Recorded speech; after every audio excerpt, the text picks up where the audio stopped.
నమస్తే, welcome to our channel. నేను విశాల్.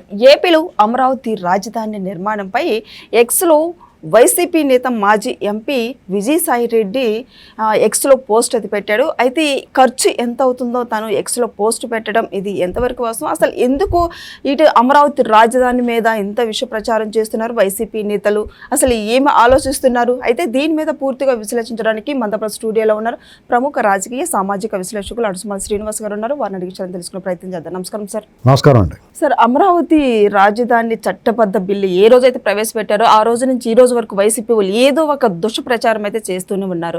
మరి ఇప్పుడు నిర్మాణంపై ఖర్చు అయ్యే ఖర్చుని ఇప్పుడు ఎక్స్లో పోస్ట్ పెట్టాడు విజయసాయి రెడ్డి. ఎందుకు సార్, ఎందుకు ఇంత విమర్శిస్తున్నారు? ఇప్పుడు అమరావతి నిర్మాణం గురించి రైతులు భూములు ఇచ్చారు. ఆ భూములను డెవలప్ చేసి మిగిలిన రైతులకు ఇవ్వగా మిగిలిన భూమిని అమ్ముకుని దాన్ని నిర్మాణం చేసుకుంటామని చెప్పారు. విభజన చట్ట ప్రకారం కేంద్ర ప్రభుత్వం చేయాల్సిన సాయం చేస్తుంది. ఆల్రెడీ విడుదల చేశారు. ఇంకా కొంత అప్పు తీసుకుని అప్పు మేము కట్టుకుంటామని చెప్పారు. రాష్ట్రం మీద పడే భారం అమరావతి విషయంలో ఉండదు. ఫస్ట్ పాయింట్, ఎవరు అప్పు ఇచ్చినా అది వాళ్ళు తీర్చుకుంటారు.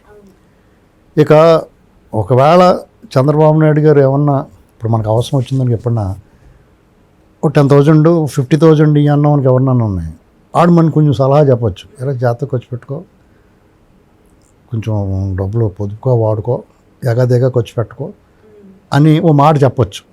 అంటే ఆ డబ్బులు ఇచ్చి సాయం చేస్తున్నాడు కాబట్టి. అంతేగాని నీ జేబులో చేతులు పెట్టుకుని టక్ చేసుకుని పోయా అటు తూర్పు తిరిగి దండం పెడతా ఖర్చులు పెట్టక ఈ అంటే డిప్పమే లాగాలనిపిస్తుంది ఎవరికన్నా. నీకెందుకురా, మూసుకుని దుబాయ్ అంటారా ఎవడన్నా. ఉత్తుపున్నాన్ని మన కష్టంలో ఉన్నాం, మనకు చాలా అవసరం, అప్పో సప్పో చేసి మనం నడిపించుకోవాలి కదా.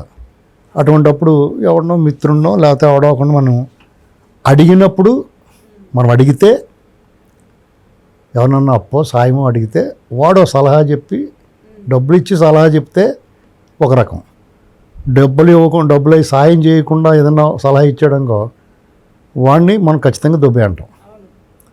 10-15 వేలకే దుబ్బే అంటాం కదా. చిన్న కష్టానికే ఎంత పెద్ద యాగం యజ్ఞం జరుగుతుంది.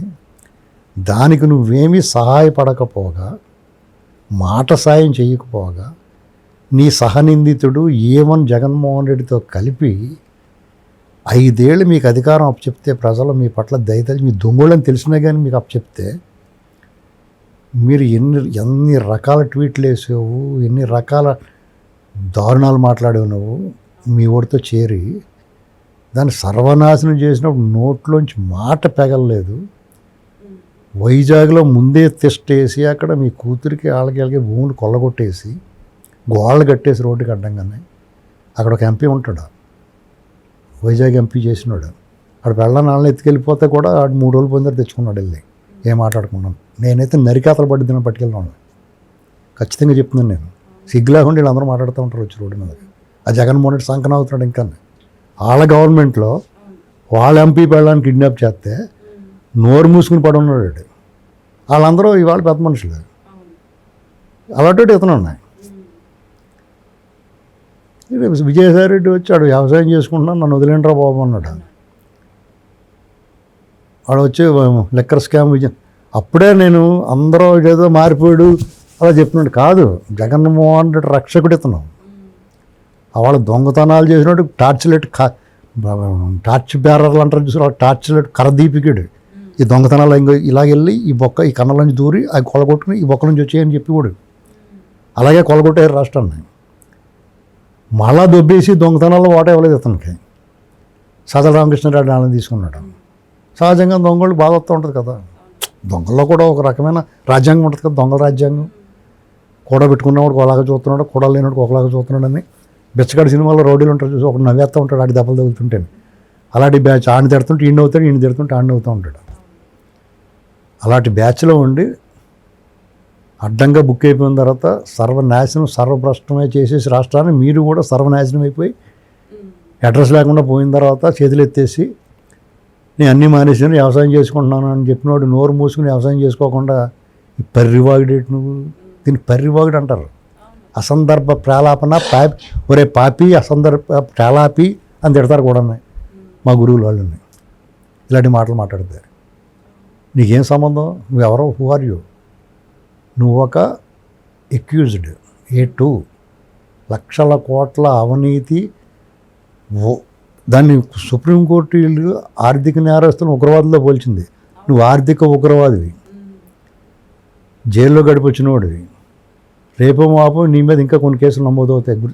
Wait and see. ఆల్రెడీ ఒక కేసు సెటిల్ చేసుకున్నావు జాగ్రత్తగా. వాళ్ళకి ఆల్బీస్కి జగన్మోహన్ రెడ్డి తిట్టి మొత్తం మీద వాళ్ళ రహస్యాలు కొన్ని చెప్పి నువ్వు బయటకు వచ్చావు.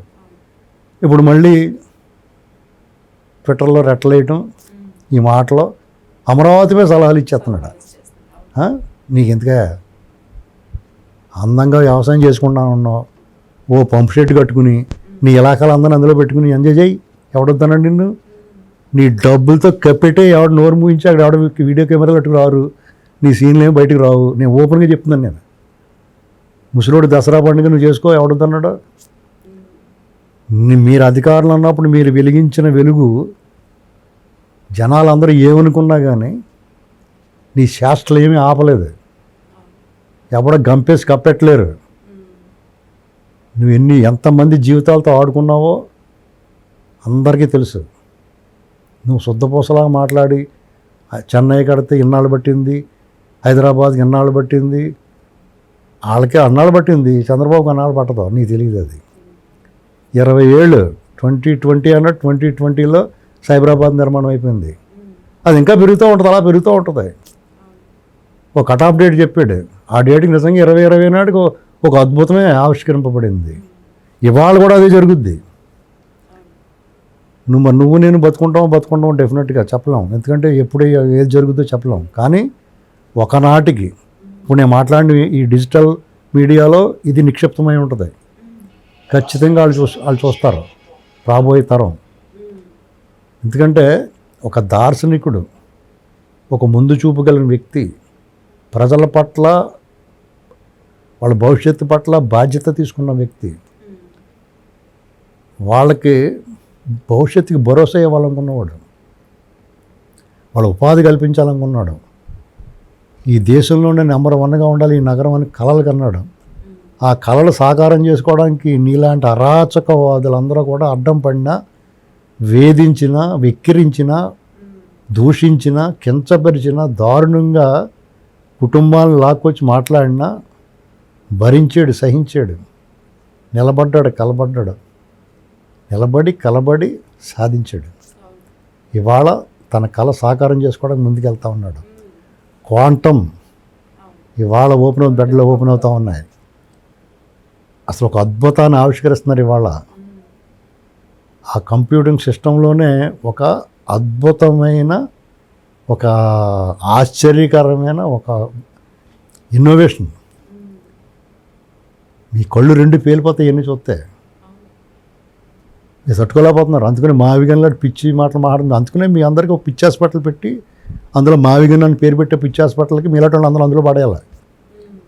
పడితే అక్కడే కూర్చుని ఈ బెడ్ మీద ఆ బెడ్ మీద ఒకటి, ఆ బెడ్ మీద ఈ బెడ్ మీద మావిగన్ పొద్దున్నే లెగ్గని మావిగన్ అంటారు. హలో గుడ్ మార్నింగ్ అంటారు కదా, అలాగే హలో మావిగన్ అంటారు.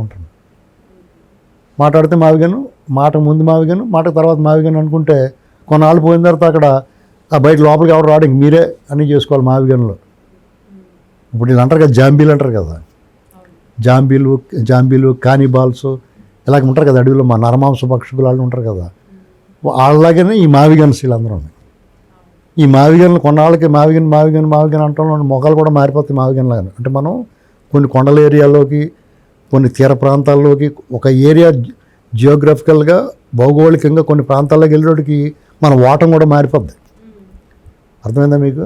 చానాల్లో ఒక చోటకి వెళ్ళి కొండల్లోకి ఉండిపోయి ఉన్నామనుకోండి, మనకి ముక్కు కొంచెం సప్పిడైపోయి జుట్టు రింగులు తిరిగేస్తా షేప్ మారిపోద్ది మనది. అంటే తొండలో గట్టనే చెట్ల మీద వెళ్తే ఈ చెట్టు మీద ఉన్నట్టు ఊరంగా, ఆ చెట్టు మీద ఊరంగా ఉండి ఊసరు వెళ్ళి అంటారు కదా, అలాగే మనుషులు కూడా మారుతారు. మీరు కొన్నాళ్ళకి ఇలా మావిగన్స్ కింద మారిపోతారు. ఇలాగా వికృత స్వరూపాలతోటి నోరు మూసుకొని పడి ఉండగా నీ వ్యవసాయం ఏదో నువ్వు చేసుకోక నాకు సంబంధాలే రాజకీయం మానేశాను అని చెప్పావు. ఇప్పుడు మళ్ళీ మీడియా పెడతాను సార్, ఇప్పుడు యూట్యూబ్ ఛానల్స్, తర్వాత శాటిలైట్ ఛానల్ చేస్తాను. అవును, తర్వాత శాటిలైట్ పెట్టు, నువ్వు పెట్టాలా.